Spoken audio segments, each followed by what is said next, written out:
এ নিয়ে আরো খবর জানবো। রাজবাড়ী থেকে যুক্ত হচ্ছেন সহকর্মী মিঠুন গোস্বামী। মিঠুন, পেঁয়াজের দাম নিয়ে কৃষক কি বলছে জানাবেন। ধন্যবাদ নাফিজা। আমি এই মুহূর্তে রয়েছি রাজবাড়ীর বাগদুলি পেঁয়াজের বাজারে।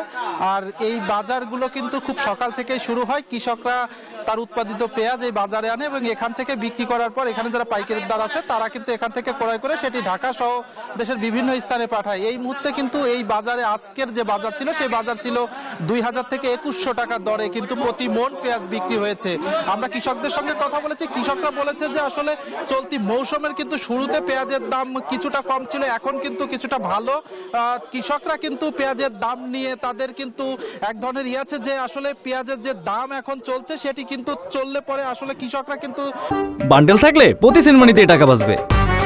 বিকাশ সেনমানি বান্ডেল কিনে জিতুন প্রতি লেনদেনে।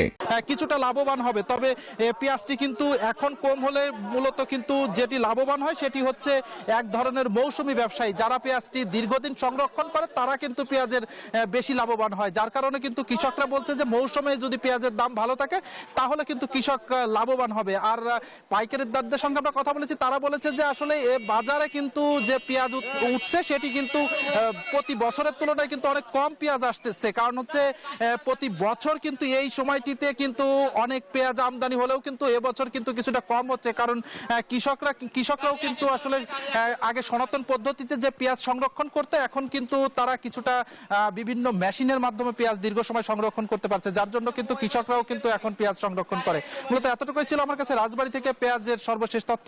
ফিরে যাচ্ছি স্টুডিওতে লাইভা। মিঠুন, ধন্যবাদ আপনাকে।